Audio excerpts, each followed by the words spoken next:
Oki Niksupa Paniko Makuin. Hello, ladies and gentlemen. My name is Chris Shade. I introduced myself in my language, and my name in my language is Makuina, which is it translates into wolf leader. That's the name I got given to me in a sweat with my dad doing the name changing ceremony.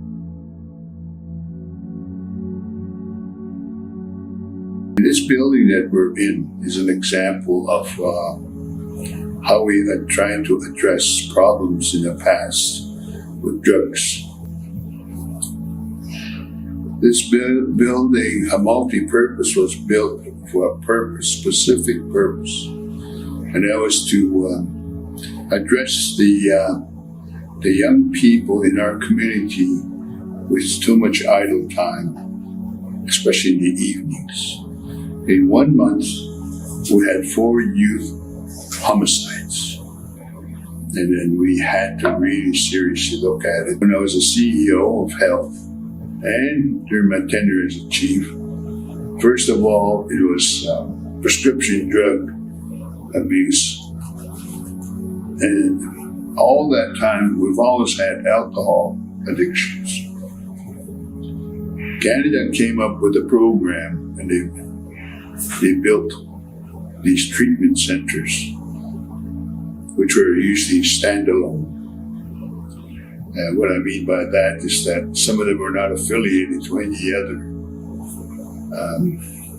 organization or follow-up or whatever.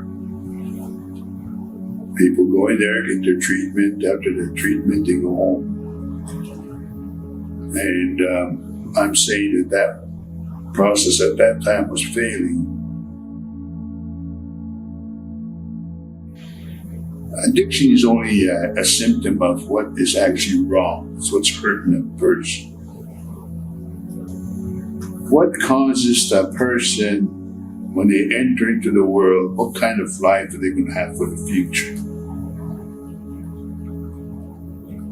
First impact is when they're born, they go home to a house. Or if there is a house. In some cases, there's no house. In some cases, there's probably 15, 20 people in a 3-room house. And there's another, these are actual. And there's another one that the family has to split them up who can sleep. So somebody's sleeping in a bedroom almost 24/7. Some may have a nighttime work as a security.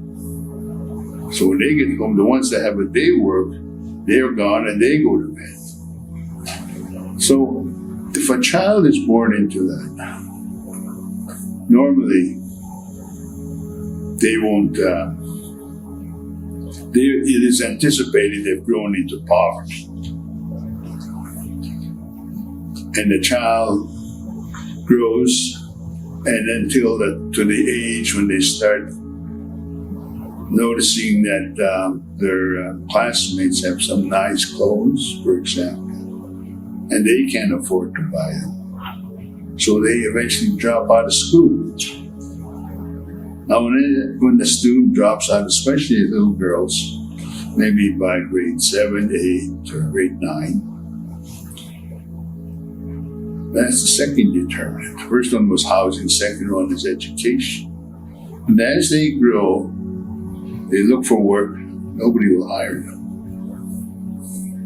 because they don't at least have a grade 12. In some meaningful employment that they would like. So eventually, these are the ones that we see in the streets. That's when we started looking at this continuum of care.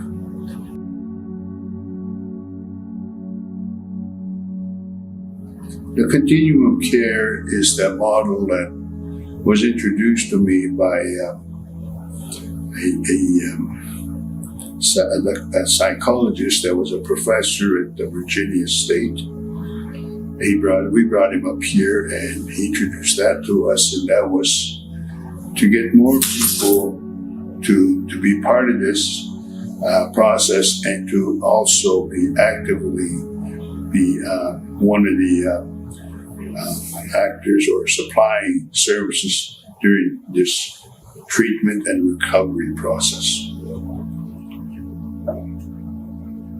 It was like an eye opener for me, for the simple fact that I immediately understood why that was working, this continuum of care.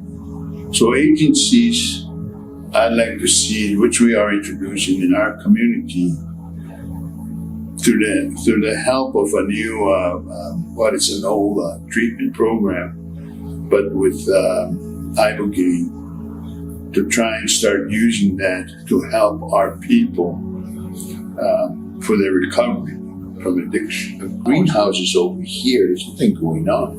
Enough to employ about 200 employees. All the people that are in the streets, in front of these buildings down the hill, we'll have them treated, healed, put them to work. I come from a farming and ranching family.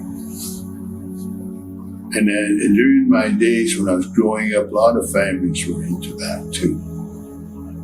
Our community was doing well. Everybody was happy. Everybody worked hard. And it changed when the leasing program started, because including my dad, he couldn't afford, with a small piece of farmland we had, to make a living in it. So we leased the land. So this is what we've done by creating a co-op. We'll put them into blocks of 10,000 acres, and we make the business plan on that. The people that have land will be leasing their land to the co-op. And under the Cooperative Act of Alberta, which all the co-op acts throughout Canada are, we have to pay dividends. And those dividends will then be paid to non-land occupants.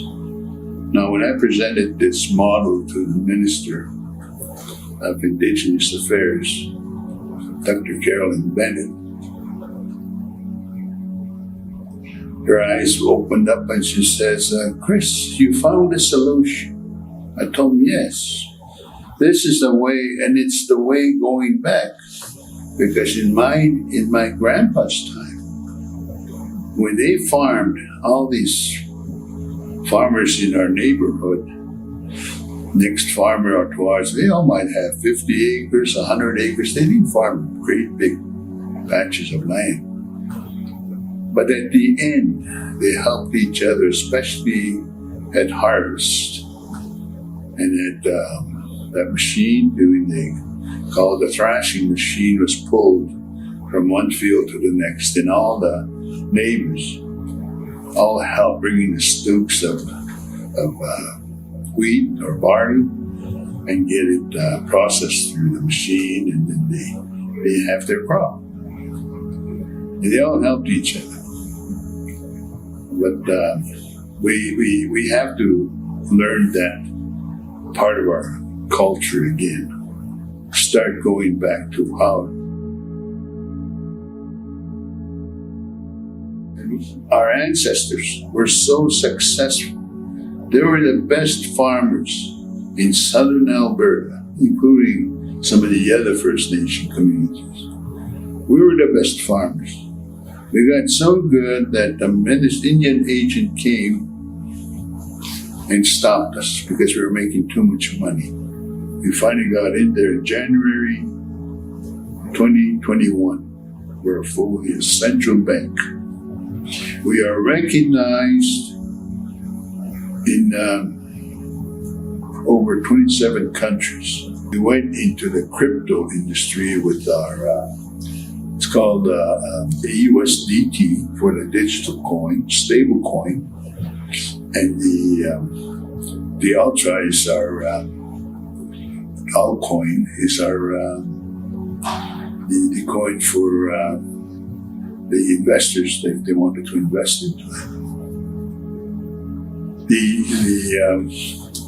businesses that we're doing, we're all going to benefit from the interest we make on these, so that we can continue helping out other First Nations. This projects we're doing is not just for the Blood Tribe. It's going to be for all First Nations communities that want to help. However we can help, we will. We're leaving it an invitation to those who would like to be part of this program with a retreat. And that's about it.